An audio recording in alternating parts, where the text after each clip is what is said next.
Want the reward? Do the damn work. Challenge yourself. Inspire change.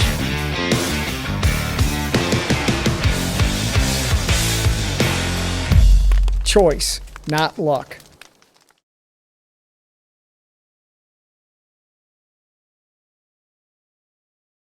Hey everybody, Todd Crandell from Racing for Recovery. Excited to do another podcast with you all today.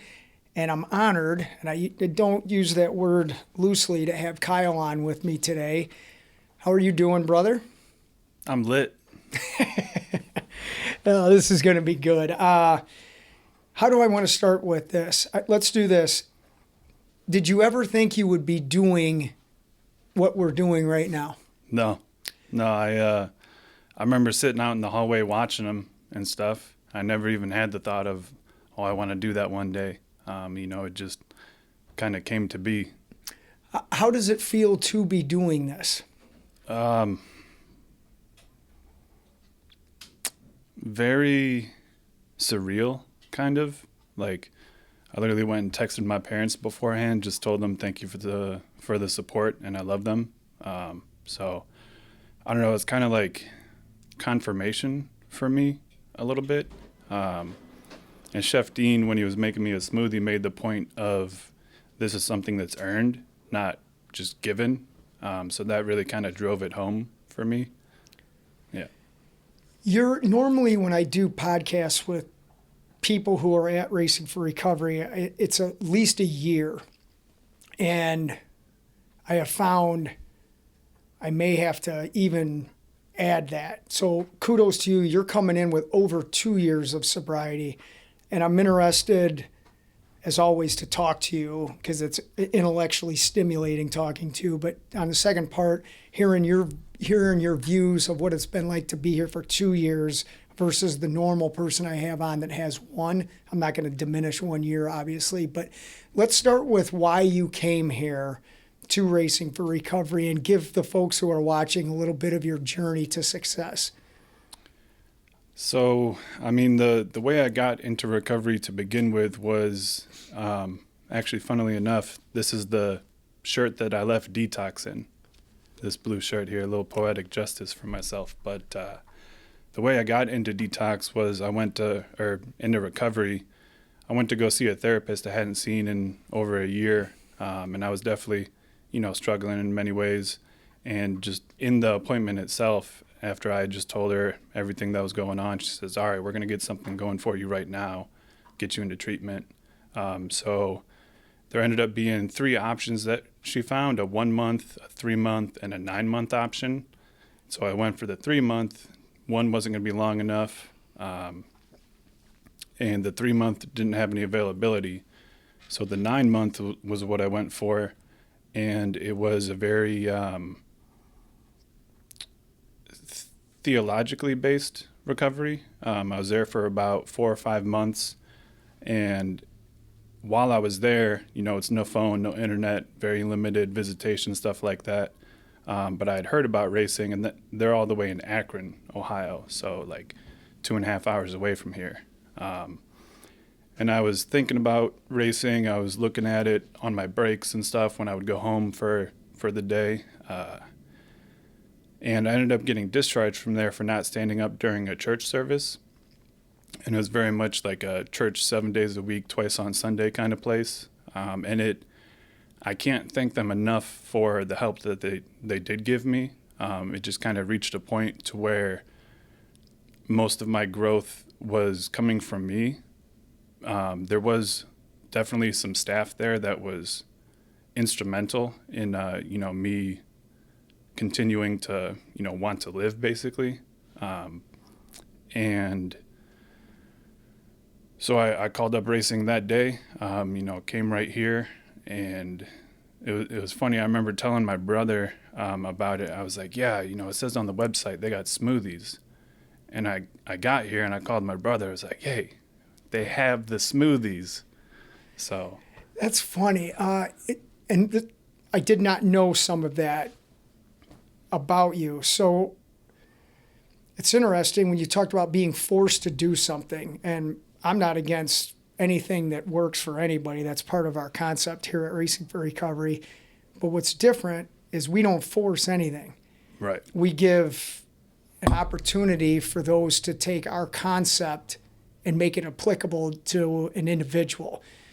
So were you aware of that when you came here? If so, talk about that. If you weren't aware of that, how did it feel to become aware of that? I was definitely aware that, it was holistic. I wasn't really aware that it wasn't 12-step based or anything like that. There wasn't really anything that jumped out at me and said, it's, strictly this way, or you need to do what we do kind of thing. I just saw the fitness and the health and the holistic approach, and it seemed really unique. I did know going to the other place that it was a Christian-based program, mm-hmm. and I was actually raised Mormon, but left that when I was 14 or so. So I went there kind of thinking, okay, let me give this another shot. And even though I'm not Christian, I definitely left there with a better understanding and appreciation for what those sorts of things do for people and how it interacts with humanity. And racing does that sort of in a full scope, if that makes sense. It does, and this is where every time I talk to you, I can feel like we could go off on these tangents for hours. But this is important because I found when I was going to the traditional meetings, they use God a lot, which there's nothing wrong with that, obviously. And I've had other people on talking about God, which I believe in. But when things are forced, I have found that people, they get turned off about it. So I remember when we started Racing for Recovery and we read it at every support group meeting, you can talk about whatever you want. There's no discrimination against sexual orientation, religious, whatever, because I want people to have the freedom to know that whatever they're thinking or feeling or have been through, it's okay to bring it in here as they start to grow. So one question I have in there about the religious aspect, did you feel conflicted being raised one way?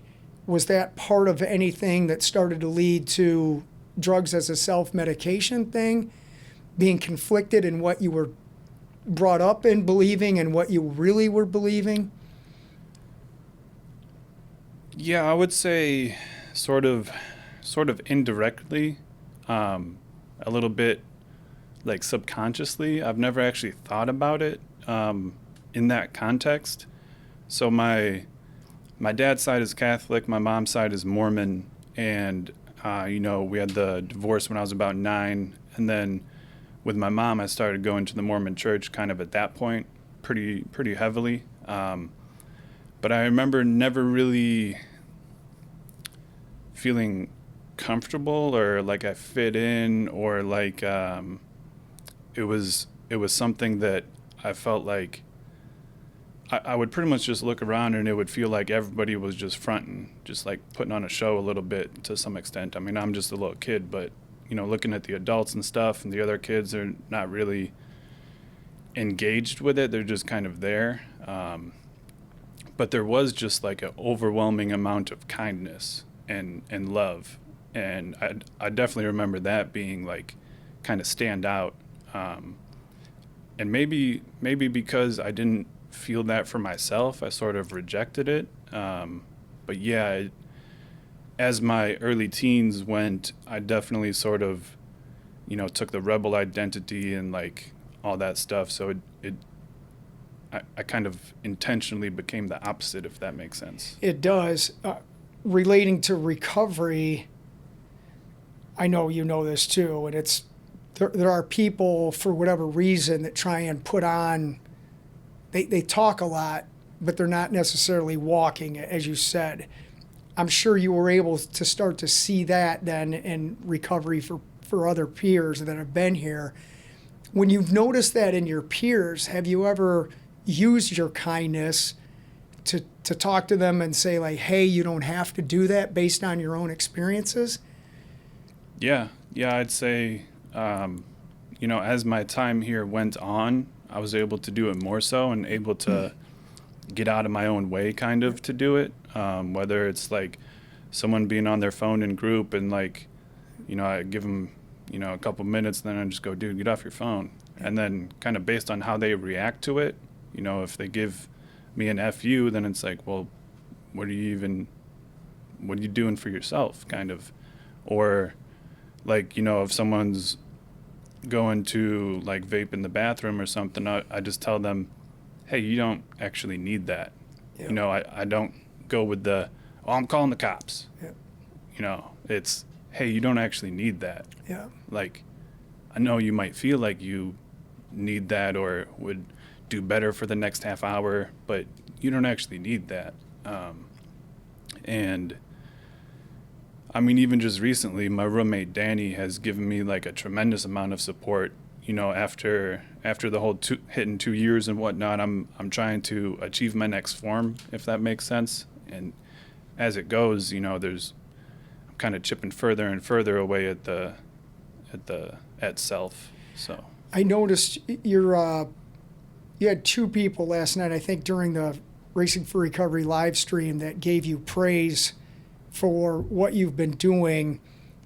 And you talked about Danny for a second, who's also doing well, and I can't wait for him to come on here. I think I'll be laughing more than talking that whole time. But what did it feel like last night to hear your praise from peers? Yeah, I mean, usually when I speak, it's somewhat, I've contemplated on things and kind of connected ideas, and I kind of tell you what I'm about to tell you, then I tell you it, then I tell you how I got there. Or it's sort of like, if it's more personal to me, then it's kind of just like a stream of consciousness I'm processing out loud a little bit. But for that second part, to know that is useful to other people, that makes it like greater than the sum of its parts. So it's like multiplicative instead of just additive. So I'm sure folks that are listening right now, they're like, damn, my boy's wicked smart, as I say in group. And I'm bringing this up for a variety of reasons, and then I want you to get to some of the stuff you had written down. How you are extremely intelligent, and you make me work when I'm talking to you, which I've enjoyed. You've also shared at first that your intelligence, and if I get this wrong, let me know, but you've also said that sometimes your intelligence, you would, quote, dummy it down or kind of downplay it or whatever. And I've seen you over the past year really accept the whole Kyle and just be you. So can you talk a little bit about how it's almost like you couldn't accept your intelligence is how I would view it. I'm like, well, this guy has got a gift with his intelligence. What is it with that he's not just doing intelligent things with it, even though you were? You know what I'm saying to you, right? Yep. Yeah, certainly. Go ahead and talk about that. Yeah, I think, the core of it was like, if I were to describe something or talk about myself or my experience and someone would like, oh, you're so smart, or like, there goes Kyle, he's so smart, it would kind of piss me off. And I think I saw it like a couple different ways of like, oh, there's that guy, he's just smart, so he doesn't have any problems, or, he's smarter than me, so like he should be doing X or Y. I think a lot of it too was like, if I accept that I'm smart, then I have no excuse for myself to give myself on making dumb mistakes, repeatedly, let alone. And there's like animals, in the wild, they pay for a mistake once, where humans, we pay for a mistake 1,000 times over, beating ourselves up over it, never forgetting about it, or someone else doing it for us. I think the whole, and I don't know, it was just kind of gradual to where I got comfortable with people, proposing that I'm intelligent or things like that. That's good. Okay, I've asked you a lot of questions to start. I know, and I'm not surprised you came in here with a notebook. And I want to bring this up too. You did say we're open to talk about anything on this. So when people are listening, if you hear some heavy topics. Well, that's Kyle's self-esteem really improving that you're willing to talk about some of this stuff. But why don't you open it up with what you've written down, and we'll let it flow into whatever it's going to do. Yeah, so I just jotted a couple things down here. There was some, so when I hit 2 years, it was coincidentally on the same day as the live stream. And so I approached that sort of in a, perhaps I have some wisdom and I should intend to share it kind of way, to where normally I approach those in a, I'm not here to teach, I'm not here to lecture, I'm here to just spark a discussion and let it burn. And so the best way I found for myself to share the wisdom was to just make statements. That doesn't mean they're true, that doesn't mean, it just means I said the words, basically. The first one was that, there's the common trope of, well, you're getting sober and you need something else in your life. You got to find a replacement for the drugs, to soak up that time.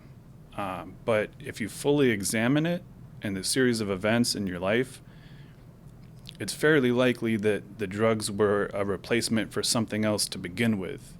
So if you're just replacing the replacement, you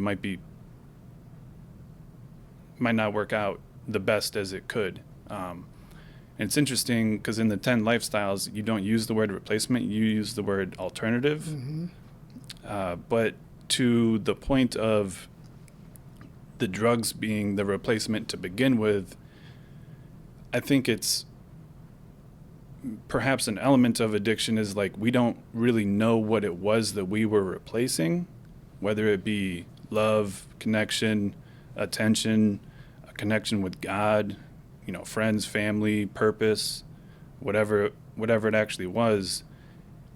Thus we replaced it, and that kind of speaks to like having that hole you want to fill. So like just as humans, we have a capacity for something.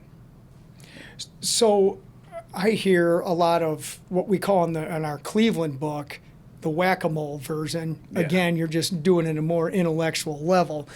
Maybe you need to write our next book, Kyle. But I also hear the concept of Racing for Recovery really is something's missing.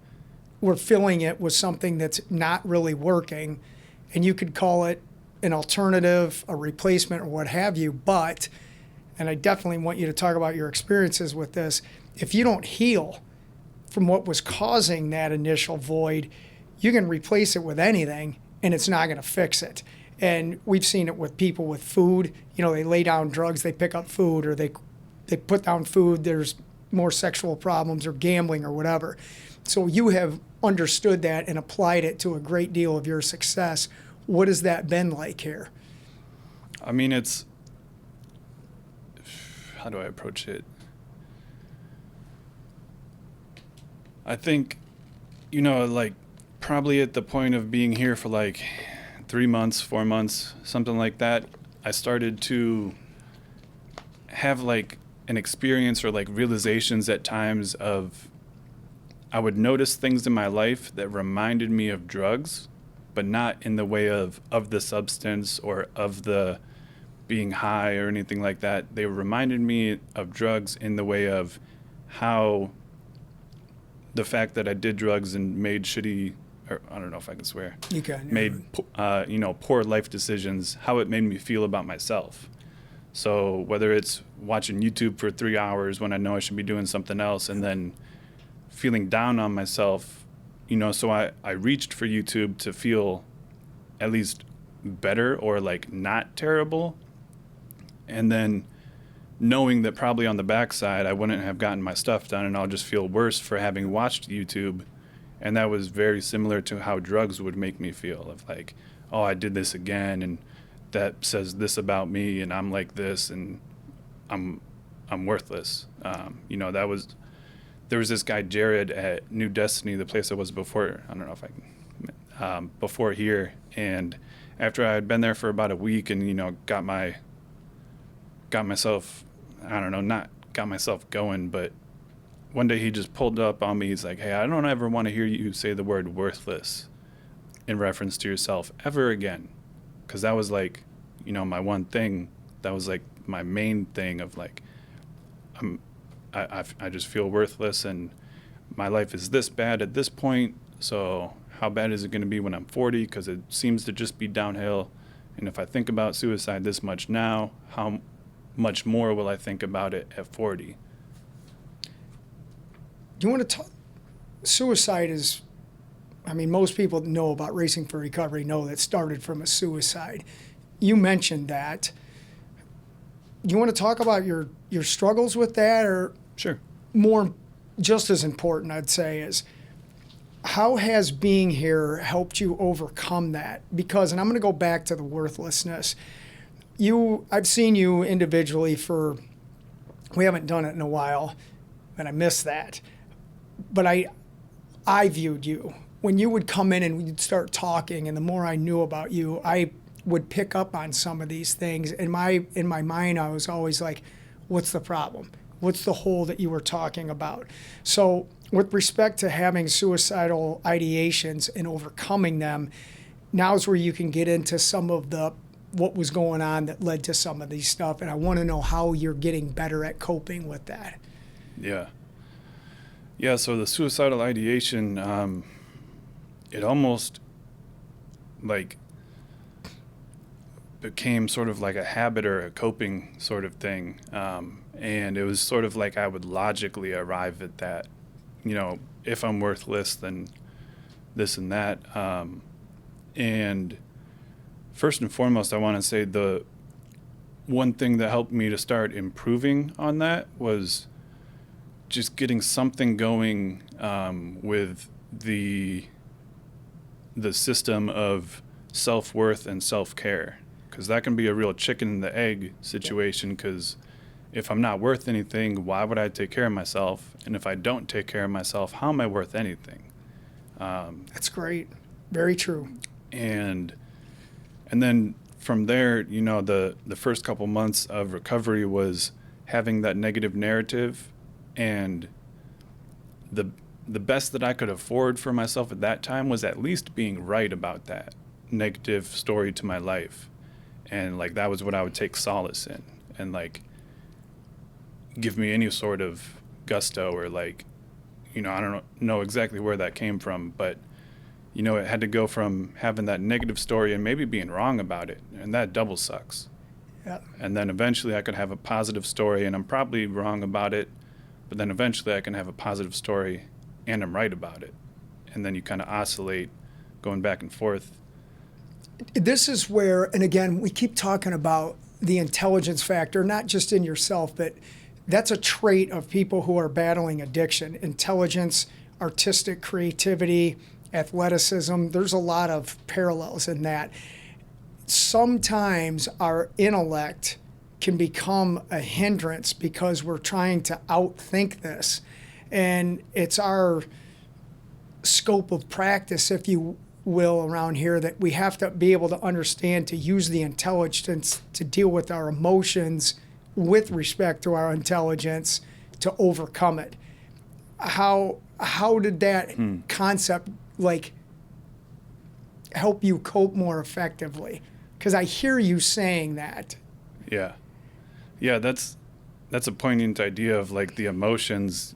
Just with bare intellect, I'd be, not much. Right. So with emotional intelligence, the interesting thing about emotional intelligence, they call it EQ, just like your IQ. Your IQ is more or less fixed, but your emotional quotient, your emotional intelligence, that can be increased and improved, and you can get better at it for self and for others. And like with regards to the suicidal ideation, it was, I had dealt with some amount of depression for most of my adult life, I would say, due to various factors, some being chemical, some being just circumstantial or unresolved angst or traumas, or it just kind of became a part of like my worldview. Like I just kind of adopted like a certain victim mindset, and that was ultimately convenient because I have excuses then, and things aren't my fault. And if nothing matters, then hey, at least nothing matters, so it doesn't matter if I fuck off. And so when I was 16, it was found in a routine gym class spine check that I had scoliosis. You know, it was pretty severe. My spine was basically like an S, and it was also rotated. And so I had a spinal fusion for that, where they put a rod on either side of my spine, hardware, hooks and screws and stuff. It's a pretty gnarly x-ray. But from that initial surgery, I contracted MRSA, which is basically like super staph, methicillin-resistant Staphylococcus aureus. And methicillin is what you treat staph with, but MRSA resists that. That's what MRSA means. And so I had to go back in, you know, the incisions bursting open with pus and blood, and we're going down the back steps, and they're trying to give me my good coat. No, I'm bleeding out my back. Give me my crappy coat. What are you doing? Come on, guys, get it together. Yeah. And it's the middle of winter. My dad slips on the icy steps. I let go of the screen door that I was holding. It hits him in the forehead after he just hit his back on the stairs. It was a great day. Right. Yeah. And so I had 3 subsequent surgeries where they're basically pressure washing me out with antibiotics, because you can pump antibiotics through flesh, but not through metal, obviously. So they left my back open for 5 days to do all that good stuff. And, you know, that's as much of that story that I'll tell. But, you know, I started recovering and stuff, never really, like, processed what that whole thing was for me. You know, it was a real whirlwind. You know, I was supposed to go and have the surgery and be back in school within, like, 2 or 3 weeks. Ended up missing, like, the entire semester, you know, the whole second half. My high school career was kind of funny, because in 10th grade I got expelled. 11th grade I had the back surgeries, but then in 12th grade I just had enough credits to graduate early somehow still. So I missed half a year every year, but still left early. And so I tell that whole back story because, you know, I didn't really do anything with that as I grew up. So about the time I'm 19, 20, you know, working to make a living, doing CNC, things like that, working with my dad with his contracting business, I started to just have chronic pain, and it really was debilitating, you know, mentally as well as a little bit physically. You know, I can still snowboard, dirt bike, climb mountains, all that good stuff. But the chronic pain, it's like subversive. It's, you know, that little sneaky little demon that just, you come to accept it. And, you know, you talk a lot about like mental health and the body and physical health and how it's all informed, it's all connected. And so if my back's hurting and it's, you know, my shoulders are tight, my low back is tight, even because my spine is rotated, I can be all kinds of wonky.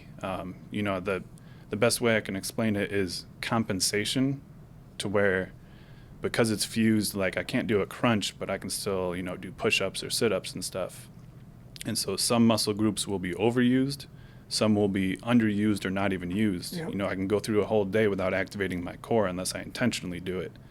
So some muscles would atrophy and some would just become inflamed and overused and weak through that.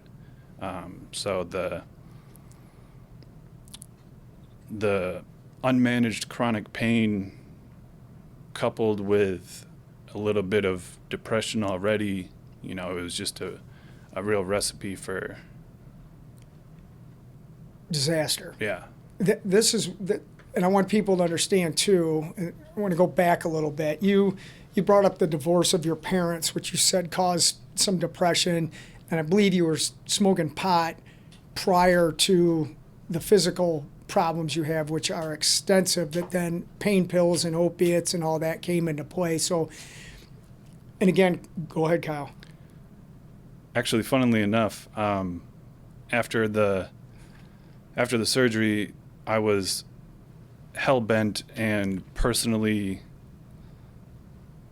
resolute on not taking any pain pills of any kind.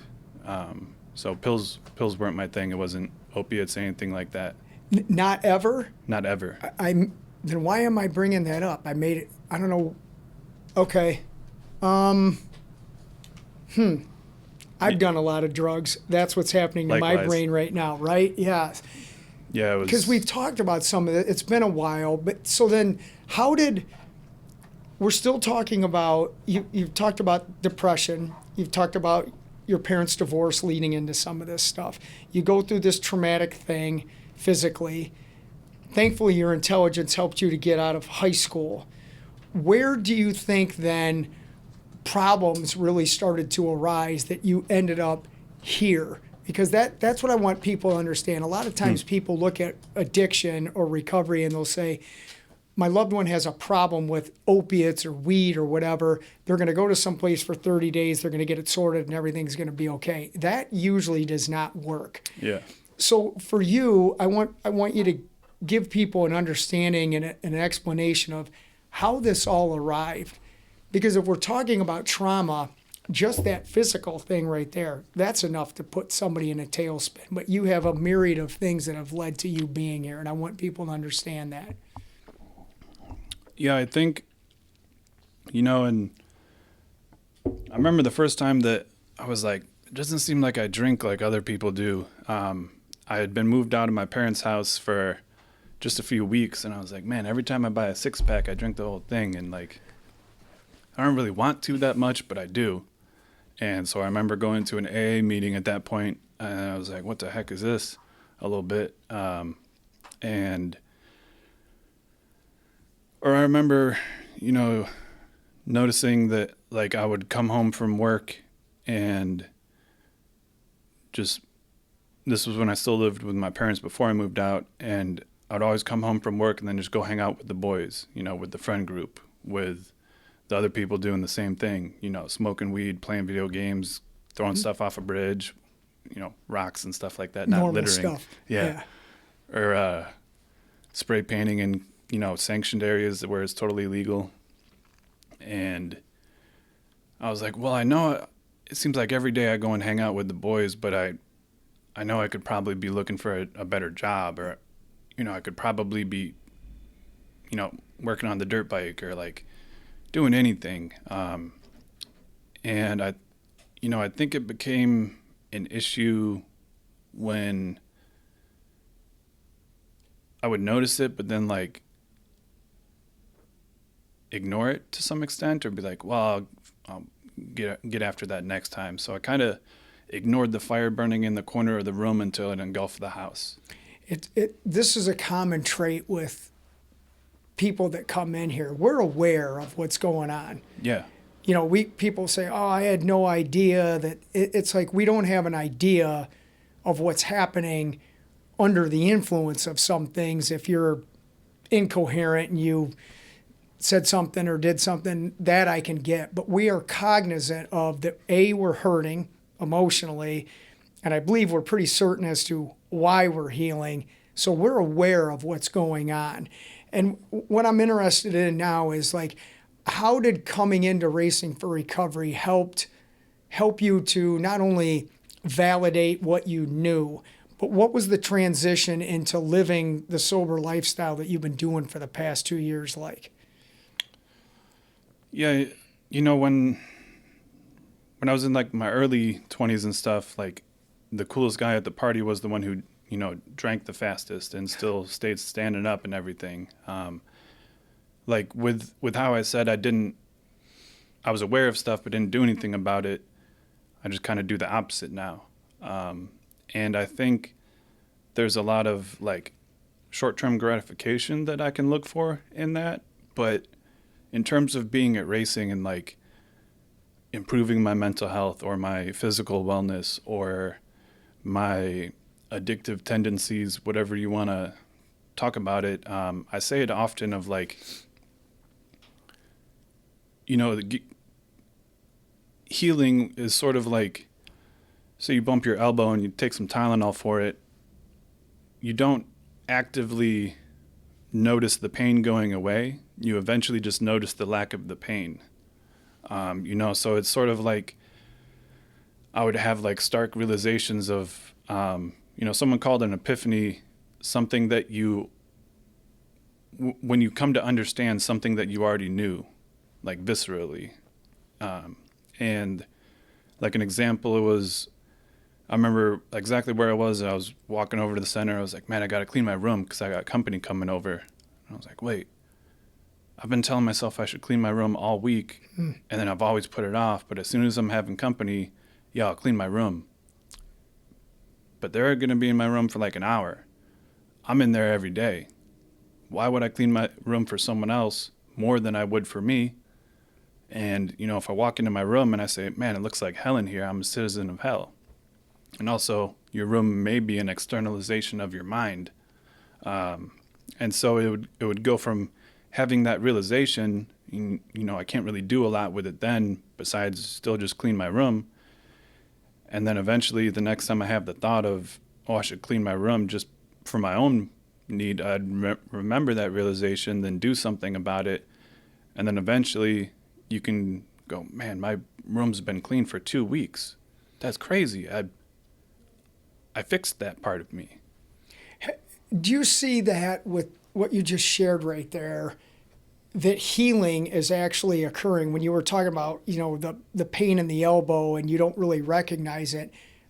You do recognize when you're actually changing your life and doing some stuff, and that's sobriety. Yeah. And people have such a misconception of what sobriety is and what it isn't. I mean, there's so many people that quit drinking and they're miserable and they think that that's sobriety. It's like that you're not using drugs, Yeah. but you're not living the Racing for Recovery definition of sobriety, where awareness, change, happiness, new beginnings, those are starting to come not only to fruition, we understand them, and we're really embracing the emotions that go along with them. Yeah. I remember when you had a brief moment of skateboarding for a while. You picked that back up from being a kid, and I'd see you come in with you had a longboard, I think you were Right. bringing in, right? And I'm like, that's what I'm talking about, that has led to everything else you're doing right now, right? Yep. Yeah. It's funny. I was here for like 3 or 4 months before anybody ever asked me what my DOC was, drug of choice. And, I was at the place before here, and I was getting ready to get shipped off to detox, and everyone that I would meet, what's your name? Oh, what's your DOC? All right, get in this box. Get in the alcohol box. Get into this box. Get into that box. And it's funny with what you say about sobriety, because the first thing that I have written down here, the first bullet point, is sobriety is merely just the start. If that's all you get done, then maybe you're not, going around the Monopoly board. Maybe you're still just chilling right there. If nothing changes, nothing changes. And you can't change anything until you accept it. Or at least understand it too, right? And I think this goes back to my mix-up with thinking you were doing opiates. It's because, we don't talk about that. If you were in a regular treatment center for 2 years, I would definitively know that and the quantities and all that crap, but we don't talk about it. So that's why I forgot about that, because it's not high on our list of treatment every day, where you write down your drug of choice and your little smiley face on how you feel. You know what I mean? I'm not, that sounds like I'll let that statement stay what it is. What do you want to talk about next? I don't want to ask more questions. I want you to get the opportunity to share what you want to share. Well, I do want to give some praise to racing, because I spent, years of my life just horribly addicted to doing the hokey pokey, and you guys really helped me turn myself around. So That's a good analogy. I like that. Yeah. Yeah, that's done a lot for me. I think. How so, Kyle? What's that been like? It's been, as I shared even last night in the live, when I first started, it would go around, I'd have to introduce myself. I'd say, my name Kyle, to be cold and unapproachable and mysterious and a badass and hard ass and all that good stuff. And I did that to push people away, where as a community, without, having a let's help Kyle out meeting, everyone just collectively started to be like, oh, that's Kyle. That's how he introduces himself. Like, that's a part of him. And they would expect it or like giggle a little bit in like a, yeah, that's Kyle, he's doing his thing kind of way, to where it became like a positive from other people. Then I started to see it as a positive. And that's like an example of the we'll love you until you can love yourself kind of thing. Because, if I had to sum my recovery gig up into one thing, it would be just that I've established a relationship with self, and it's positive. Like before, it was always condemnation, self-condemnation, and that would be where a lot of stuff, the self-destructive stuff would come from. And to me, the difference between conviction and condemnation is when you're convicted, you feel, okay, I'm doing something and I can do better. Where condemn is, I'm doing something and I should be punished for it. You brought up worthlessness before. You have not referred to yourself that now. And I'm going to go back to last night's support group meeting. I haven't ran the meeting it's been a long time. Actually, over the past year, I think I've done it twice, maybe 3 times. But what I did realize in there when you spoke, and practically everybody, the emotions, people were evoking a lot of emotion in there, which I love. If I'm running a group and somebody evokes emotion, they learn something and they laugh, that's an awesome group. But some of this stuff, I kept sitting there going, these feelings that are being shared now are exactly why I started this, 22 years ago or whatever. It's the same thing. It's being okay with self. It's sharing the growth of self. And if, especially for guys, if there's emotions involved and people are, men specifically are showing tears or emotional struggles, which is a good thing, just letting it flow. When, Mr. Keith was crying in there at 82 years old about how this place has helped his son, riveting. And I noticed a couple other people were in awe of, Grace being 86 years old and learning how not to be an enabler in here. So to me, it's everything that encompasses healing is understanding what the problem is and then doing what it takes to intellectually understand that, emotionally heal from it, and be at peace. Yeah. And I just keep hearing you resonate that again today, and I'm proud of you for that. Yeah, I'll put, even a little bit more forward with that. When there's not self-acceptance and, there's condemnation, negative emotion, stuff like that, just with like the structure of the brain and how memory and things work, when we remember something and access a memory and those neurons fire that branch in the brain, every time, there's neuroplasticity, things like that. Every time you remember something, you're either strengthening or modifying that memory. And when that's done, with a negative perspective, just for instance, with my spine and things, I had the back surgery, the MRSA happened, all that good stuff. I was supposed to get the surgery and the hardware was going to stay in forever. That was the actual intended plan. Somehow throughout my 20s, I came to believe that I was supposed to have the hardware in, and then it was going to be taken out after a year. But because of the MRSA, it got left in. And so it was this whole extra victimhood and this whole thing that got twisted just based off of something I heard a doctor say, to where if they couldn't get the MRSA under control and save my life, they would have to take it out. But through my, negative perspective and stuff, I warped that to this like extra victimhood, extra negative. Like it just compounds. I'm going to ask you this as we still got some time left. I hear, and maybe you don't, I hear this being a subconscious issue, which I've been reading a lot about. I love when you talk about that. That to me seems one of those subconscious things that we get in there and it sticks. And I didn't fully understand how powerful the subconscious mind is over the conscious. That's really what dictates all of this stuff. So even back to, you think of trauma, whether it's physical, sexual, or whatever, we're programming ourselves to play that out. And that's why a lot of these, they almost become innate actions towards emotional pain. I hurt, therefore I have to self-destruct. I'm thinking of suicide, therefore I have to do it. And if we can start to put some new stuff into the subconscious, Yeah. they can take hardware out or whatever, and things can change, right? I mean, you concur with that? What are your thoughts on the subconscious mind? Yeah, I'd say like, I just explained a negative feedback loop, and I would have the same thing with just chronic pain. And then if I'm hurting, I, want to kind of scrunch up, and then from scrunching up, I hurt more. So I'd have that negative feedback loop. And also with the mental health. And even if I'm depressed, you're naturally going to be more slumped and not as active.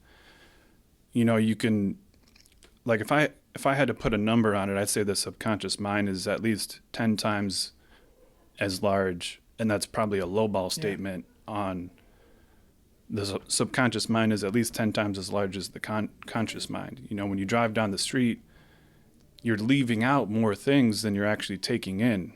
Like, awareness is about taking in information, but also parsing it out and leaving things out. Like, I don't need to worry about the trees and the squirrels and the color of the houses. I need to look at the stoplight, things like that. And so I went with a negative feedback loop, but you can also do a positive one. That's what, healthy, positive, holistic, whatever word you want to put on it, lifestyle does for you.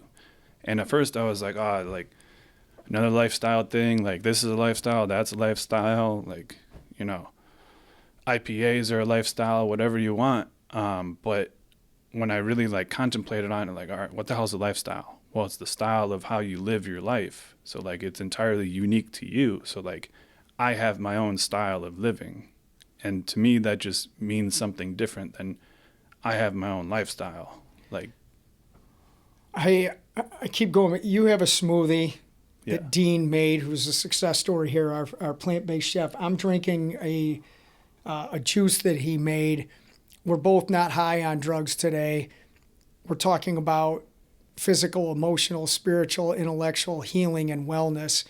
Having said all that, what would you say to somebody that's watching this right now for the first time that is in the throe of self-destruction? We'll leave it at that. It could be drugs, food, whatever. What would you say to that person to get them to come to Racing for Recovery and what they can expect to get out of it? I think first I would say I love you. I would say that,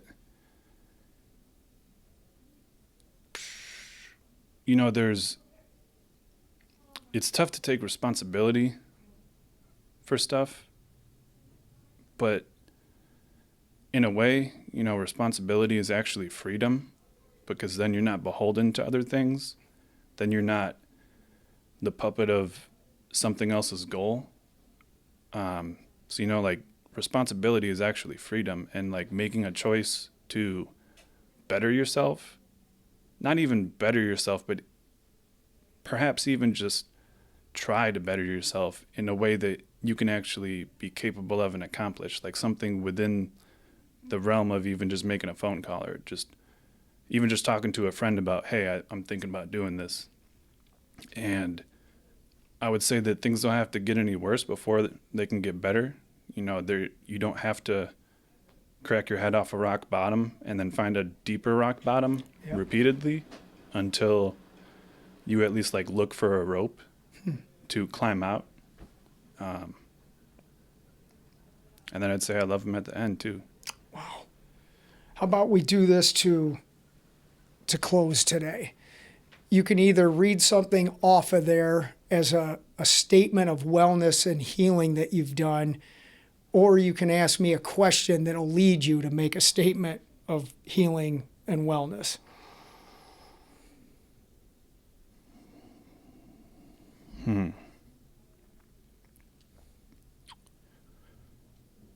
I'd say that it's easy for your preferred future to be an idealized version of your past, but that's a past which never truly existed. And maybe the best path forward is something in the middle of becoming a whole new person and being just a better version of yourself. Like, some of you might have to burn off like dead wood in the forest You know, because if that doesn't happen in a forest, when there's eventually a forest fire, the whole thing goes up. A little bit of burn every now and then is good. You know, that's how we become like more whole, by like integrating the shadow with the light internally. I can't leave it at that. I'm going to ask you one more thing. Where do you think your life would be like had you not come here?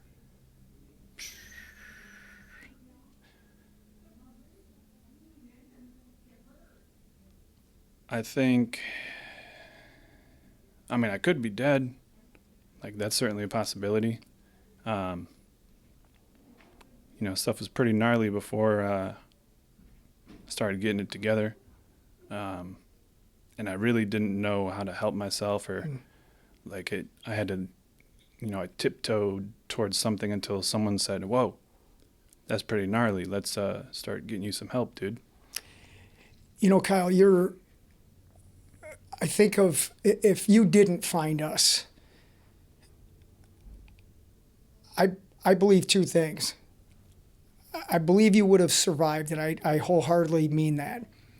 And I think somehow your intelligence and your constant quest of being open-minded, of learning, somewhere along the line you would have figured some of this out. I don't know if the whole thing would have come together as quickly as it has for you had you not been here. But there's two things in that statement I made. I think the struggle would have been even more difficult. Yeah. But in that difficult struggle, I do believe that you would have found a way to continuously keep at it. And I'm making that statement, one, for your betterment, because I'm proud as heck of you for what you've accomplished. But it's another thing that I think is in every single person that comes in here. And it's our job to help bring that out to where you guys see it so you can experience it. Yeah. Yeah, I think I'd be maybe 20% as far along, and I'd probably still have a negative narrative. And like there's just so much that racing has done for me, and the majority of it has nothing to do with drugs. No. Well said. I'm very thankful you came on here today, dude. I appreciate it. Likewise. Until next time, America, or if you're watching around the world, share Kyle's podcast. It was powerful. I know you know that because you just watched that. And if you need help from us, we are here, racingforrecovery.org or 419-824-8462. Until we see you again, be sober and enjoy your life.